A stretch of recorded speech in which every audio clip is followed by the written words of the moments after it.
wabarakatuh. Perkenalkan, nama saya Vivi Pandu Pratiwi. Assalamualaikum warahmatullahi wabarakatuh. Saya Lisa Herunisa. Assalamualaikum warahmatullahi wabarakatuh. Perkenalkan, saya Rizky Hardianti. Assalamualaikum warahmatullahi wabarakatuh. Perkenalkan, nama saya Fadila Ayu Kusumani Tias. Assalamualaikum warahmatullahi wabarakatuh. Nama saya Syifa Amanda Zahra. Assalamualaikum warahmatullahi wabarakatuh. Perkenalkan, nama saya Nabila Putriani.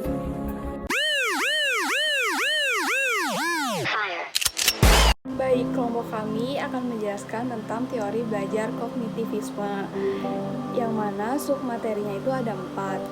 Yang pertama akan menjelaskan tokoh dan teori belajar kognitivisme. Yang kedua, pengertian teori belajar kognitivisme. Yang ketiga, pandangan teori tentang belajar menurut beberapa tokoh. Yang keempat, kelebihan dan kekurangan teori kognitivisme. Pertama ada tokoh dan teori belajar konstruktivisme, yaitu tokoh di balik lahirnya teori konstruktivisme itu ada 5. Yang pertama David Eisel, yang kedua Jerome Bernard, yang ketiga Robert Gert, yang keempat Jean Piaget, yang kelima Lev Vygotsky. Selanjutnya ada teori belajar menurut Piaget. Yang pertama ada tahap sensori motor, yaitu umur 0 sampai 2 tahun. Pertumbuhan kemampuan anak tampak dari kegiatan motorik dan persepsinya yang sederhana. Ciri pokok perkembangannya berdasarkan tindakan dan dilakukan langkah demi langkah. Refleks sederhana biasanya pada anak usia ini sedang memulai mencoba untuk mengenali aktivitas di sekitarnya, seperti memasukkan tangan ke mulut, bermain dengan benda sekitarnya yang menarik perhatiannya. Yang kedua, tahap pre-operasional, yaitu umur 2 sampai 7 atau 8 tahun. Tahap pre-operasional adalah tahap perkembangan bayi usia 2 sampai 7 atau 8 tahun. Pada masa ini, anak sudah bisa bersosialisasi dengan lingkungannya. Ia juga bisa mengelompokkan berbagai barang berdasarkan warna, bentuk, dan lain sebagainya. Yang ketiga, ada tahap intuitif, umur 4 sampai 7 atau 8 tahun. Pada tahap ini, anak telah dapat memperoleh pengetahuan berdasarkan pada kesan yang agak abstrak. Dalam menarik kesimpulan, sering tidak diungkapkan dengan kata-kata. Oleh sebab itu, pada usia ini, anak telah dapat mengungkapkan isi hatinya secara simbolik. Dan ini adalah waktu yang tepat untuk belajar membaca dan matematika. Pada tahap ini, anak juga mulai memahami suatu permasalahan dari sudut pandang orang lain. Yang keempat, ada tahap operasional konkret atau di umur 7 atau 8 sampai 12 tahun. Pada tahap ini, anak sudah mulai menggunakan aturan-aturan yang jelas dan logis dan ditandai adanya reversible dan kekekalan. Anak telah memiliki kecakapan berpikir logis, akan tetapi hanya dengan benda-benda yang bersifat konkret. Anak juga sudah bisa menarik kesimpulan dan berbagai informasi yang diterimanya dan memahami konsep abstrak seperti cinta, norma. Anak juga melihat kalau hidup itu tidak selalu hitam ataupun putih. Tahapan ini juga adalah tahap persiapan anak menuju dewasa. Selanjutnya, yang kelima, tahap operasional formal, yaitu umur 11 atau 12 sampai 18 tahun. Pada tahap ini, anak sudah mampu berpikir abstrak dan logis dengan menggunakan pola berpikir kemungkinan. Model berpikir ilmiah dengan tipe hipotetiko-deduktif dan induktif sudah mulai dimiliki anak, dengan kemampuan menarik kesimpulan, menafsirkan, dan mengembangkan hipotesa. Selanjutnya akan dijelaskan oleh teman saya. Yang kedua, ada teori belajar menurut Brunner. Menurut Brunner, perkembangan dapat melalui 3 tahapan yang ditentukan oleh cara melihat lingkungannya, yaitu pertama, tahap enaktif atau atau penggambaran benda nyata. Peserta didik melakukan aktivitas dalam usaha memahami lingkungan. Peserta didik juga melakukan observasi dengan cara mengalami suatu realitas. Contohnya, ketika guru memegang beberapa pensil, kemudian guru mengajak muridnya untuk berhitung menggunakan benda nyata atau pensil. Yang kedua, ada tahap ikonik. Peserta didik ataupun seorang sedang memahami objek-objek dunia melalui gambaran-gambaran atau visualisasi gambar. Yang ketiga, tahap simbolik. Seseorang memahami dunia melalui simbol-simbol, bahasa, logika, matematika, dan lain-lain. Di tahap ini, peserta didik mempunyai gagasan-gagasan yang banyak dipengaruhi bahasa dan logika, serta komunikasi dilakukan dengan pertolongan sistem simbol. Yang ketiga, ada teori belajar menurut Ausubel. Menurut Ausubel, belajar bermakna merupakan suatu proses dikaitkannya informasi baru pada konsep-konsep yang relevan yang terdapat pada struktur kognitif seseorang. Ausubel membedakan antara belajar menerima dengan belajar menemukan. Pada belajar menerima, siswa hanya menerima sehingga tinggal menghafalnya, sedangkan belajar menemukan, konsep sudah ditemukan oleh siswa sehingga siswa tidak menerima materi pelajaran begitu saja. Menurut Muhibin, pada tahun 2005 di halaman 65, kognitif berasal dari kata cognition yang mempunyai persamaan dengan knowing yang berarti mengetahui.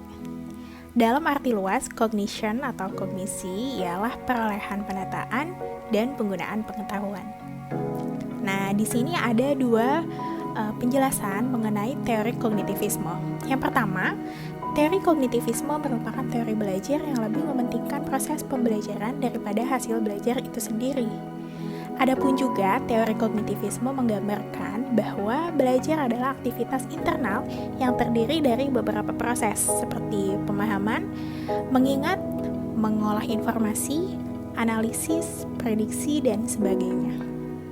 Lalu, pada penjelasan kedua, dijelaskan juga bahwa teori kognitivisme menjelaskan belajar dengan berfokus pada perubahan-perubahan proses mental internal yang digunakan dalam upaya memahami dunia eksternal. Proses tersebut digunakan mulai dari mempelajari tugas-tugas sederhana hingga yang kompleks. Pengertian teori belajar kognitif menurut para ahli. Yang pertama, menurut Given pada tahun 2014 di halaman 188, Given menyatakan teori belajar kognitif lebih menekankan pada belajar merupakan suatu proses yang terjadi dalam akal pikiran manusia. Pada dasarnya, belajar adalah suatu proses usaha yang melibatkan aktivitas mental yang terjadi di dalam diri manusia sebagai akibat dari proses interaksi aktif dalam lingkungannya untuk memperoleh suatu perubahan dalam bentuk pengetahuan, pemahaman, tingkah laku, keterampilan, nilai dan sikap yang bersifat relatif dan berbekas. Lalu, teori belajar yang kedua adalah menurut Sam pada tahun 2010 di halaman 59. Sam menyatakan bahwa teori kognitif menekankan bahwa peristiwa belajar merupakan proses internal atau mental manusia. Teori belajar kognitif menyatakan bahwa tingkah laku manusia yang tampak tidak bisa diukur dan diterapkan tanpa melibatkan proses mental yang lain. Contohnya adalah motivasi, sikap, minat, dan kemauan. Ya, jadi teori belajar kognitif lebih menekankan proses belajar daripada hasil belajar. Teori kognitif juga mengungkapkan bahwa belajar yang dilakukan individu merupakan interaksi mentalnya dengan lingkungan, sehingga menghasilkan perubahan pengetahuan dan tingkah laku. Pengertian teori belajar kognitif menurut para ahli itu selanjutnya ada Gretler dalam UNO tahun 2006. Mereka menyatakan bahwa teori belajar kognitif merupakan suatu teori belajar yang lebih mementingkan proses belajar daripada hasil belajar itu sendiri.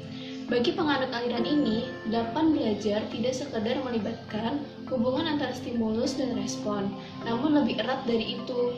Belajar melibatkan proses berpikir yang sangat kompleks.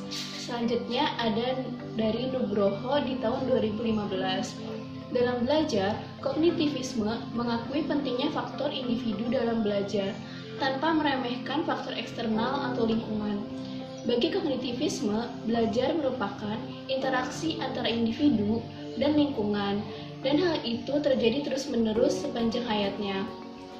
Kognisi adalah suatu perabot dalam benak kita yang merupakan pusat penggerak berbagai kegiatan kita, mengenai lingkungan, melihat berbagai masalah, menganalisis berbagai masalah, mencari informasi baru, menarik kesimpulan, dan sebagainya. Nah, pada intinya, teori belajar kognitivisme itu lebih mengacu pada sebuah proses pembelajaran peserta didik, dari satu hal ke hal yang lain secara bertahap. Kita ambil contoh pada jenjang baik sekolah dasar, menengah pertama sampai atas. Nah, jenjang sekolah dasar adalah 6 tahun. Di 6 tahun tersebut adalah sebuah proses untuk peserta didik belajar dari yang tidak tahu menjadi tahu. Selanjutnya kita akan membahas pandangan teori tentang belajar menurut beberapa tokoh. Yang pertama, ada teori Gestalt. Menurut teori Gestalt, belajar adalah proses pengembangan insight. Insight adalah pemahaman terhadap hubungan antar bagian di dalam suatu situasi permasalahan. Berbeda dengan teori behavioristik yang menganggap belajar atau tingkah laku itu bersifat mekanistik, sehingga mengabaikan atau menghindari peran insight. Teori Gestalt justru menganggap bahwa insight adalah inti dari pembentukan tingkah laku. Selanjutnya ada teori Medan. Teori Medan menganggap bahwa belajar adalah proses pemecahan masalah. Beberapa hal yang berkaitan proses pemecahan dalam belajar adalah: yang pertama, perubahan struktur kognitif. Setiap orang akan dapat memecahkan masalah jika ia bisa mengubah struktur kognitif. Yang kedua, pentingnya motivasi. Motivasi adalah faktor yang dapat mendorong setiap individu untuk berperilaku. Motivasi muncul karena adanya daya tarik tertentu. Yang ketiga, menurut teori konstruktivistik. Teori ini dikembangkan oleh Jean Piaget. Piaget berpendapat bahwa pada dasarnya setiap individu sejak kecil sudah memiliki kemampuan untuk mengkonstruksi pengetahuannya sendiri. Pengetahuan yang dikonstruksi oleh anak sebagai subjek, maka akan menjadi pengetahuan yang bermakna. Sedangkan pengetahuan yang diperoleh melalui proses pemberitahuan tidak akan menjadi pengetahuan yang bermakna. Pengetahuan tersebut hanya untuk diingat sementara, setelah itu dilupakan. Dan yang keempat, ada teori Jane. Menurut teori ini, belajar dipandang sebagai proses pengolahan otak manusia sendiri yang dapat dijelaskan sebagai berikut. Yang pertama ada reseptor, yaitu alat-alat indera. Yang kedua ada sensory register, yang berarti penampungan kesan-kesan sensoris. Dan yang ketiga ada short term memory, yaitu memori jangka pendek. Dan yang terakhir ada response generator, yaitu pencipta respon. Selanjutnya ada kekurangan dan kelebihan teori belajar kognitivisme. Kelebihannya ini terbagi menjadi 3. Yang pertama, ada menjadikan siswa lebih kreatif dan mandiri. Yang kedua, membantu siswa memahami bahan pembelajaran secara lebih mudah. Yang ketiga, memaksimalkan ingatan peserta didik. Lalu, selanjutnya ada kekurangan teori belajar kognitivisme, yakni terbagi menjadi 3 juga. Yang pertama, teori ini tidak menyeluruh untuk semua tingkat pendidikan, sulit dipraktikkan khususnya di tingkat lanjut. Yang kedua, selalu menganggap semua peserta didik itu mempunyai kemampuan daya ingat yang sama dan tidak dibeda-bedakan.